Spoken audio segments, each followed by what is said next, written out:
எப்போ ஸ்கூல்ல வாத்தியார் கொம்பு எடுக்கத்த நிப்பாட்டினாரோ அத்தட போச்சுங்க பசங்களோட படிப்பு. நாங்களாம் படிக்க சொல்ல அடி வாங்காத வாத்தியாரும் கிடையாது, அடி வாங்காத டீச்சரும் கிடையாது.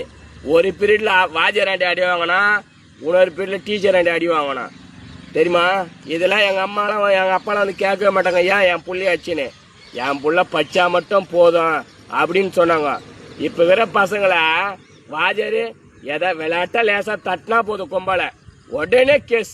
என் புள்ள மேலே எப்படியோ அவரு அடிக்கலாம், வாத்தியார் பாடம் சொல்லி கொடுக்க வராரா இல்லை என் பையனை அடிக்க வராரா அப்படின்னு தான் பசங்க எங்கேருந்து படிக்க. நாங்கள் படிக்க சொல்ல பையில தட்டு இருக்கோம். கரெக்டாக 1 மணிக்கு சாப்பாடு பெல் வச்சாங்கன்னா போய் ரயில் நின்று சாப்பாடு சாப்பிடுவோம். இப்போவா 11 மணிக்கு ஒரு ஸ்நாக்ஸு, மதியம் பசங்க விருப்பப்பட்ட சாப்பாடு லஞ்சு, 2:30 மணிக்கு 3 மணிக்கு ஒரு ஸ்நாக்ஸு. எங்களுக்கெல்லாம் அதுமே தரலங்க தெரியுமா? நான் ஒன்னே சொல்கிறேன், தயவு செய்து பசங்களை வாத்தியார் கண்டிச்சாங்கன்னா எதுவுமே கேட்காதீங்க. அப்போதாங்க பசங்க ஒழுக்கமாக வளரான். நாங்களாம் வாத்தியார் டீச்சருக்கு பயந்துங்க தான். இப்போவா வாத்தியார் டீச்சர் போக சொல்லுவா, நான் தலை எப்படி இருக்கிறேன்னு போய் கேட்குறாங்க பசங்க. அப்படின்னு தான் நேத்த படிக்க இல்லைன்னா உலகமே என்ன உருப்படா சொல்லுங்க பார்க்கலாம். பசங்களை இருந்தால் கண்டித்து வழங்கணுங்க.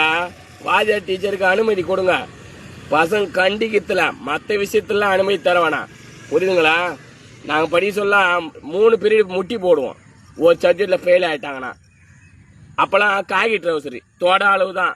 பொண்ணுங்களுக்காவது பாவாடை, அதுங்க மண்ணில் முட்டி போட சொல்ல பாவாடையை மச்சிட்டு போடும். நாங்கள் மண்ணில் அப்படியே போடுவோம். முட்டி 2 புண்ணா ரத்தம் கூட வருங்க. அதுமாரி நாங்கள் படித்தோம் தெரியுமா? பசங்க ஒழுக்கமாக வளரனா எப்படி வளரான்? வாத்தியார் பசங்களும் எதுவுமே சொல்லக்கூடாது. அப்படி இருக்கு சொல்லும். உங்கள் பசங்க படிக்காத பண்ணா கூட எப்படி சொல்லுவாங்க? நம்மளுக்கு நானும் விட்டு போயின்னு தான் இருப்பாங்க, புரியுதுங்களா? நான் சொல்றதுல நல்லா யோசனை பண்ணி பாருங்க. எல்லா பேரண்ட்டும் தெரியும் உங்கள் படிப்பு காலத்தில் எப்படி சொல்லி கொடுத்தாங்க, எப்படி அடி வாங்கினீங்கன்னு. எங்களுக்கெல்லாம் ஸ்நாக்ஸ் என்னன்னு நினைக்கிறீங்க? அந்த 6 மிட்டாயி, 5 காசு மிட்டாயி, 5 காசு பிஸ்கெட்டு. இப்போ காஸ்ட்லியா ஒரு நாளைக்கு 100 ரூபாய்க்கு கம்மி இல்லவே இல்லை. அவ்வளோ பாசம் வைங்க, வேணாம் சொல்ல. பசங்களையும் கொஞ்சம் கண்டிச்சு வளங்க நல்ல விதமாக, அப்போ தான் வளர்ந்து போவாங்க.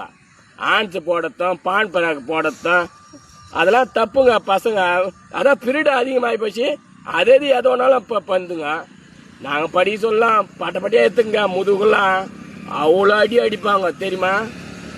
உங்களுக்கு தெரியாது, நான் சொல்லலாம் உண்மை. நல்லா யோசனை பண்ணி பாருங்க. ஓகேங்களா? வணக்கங்க.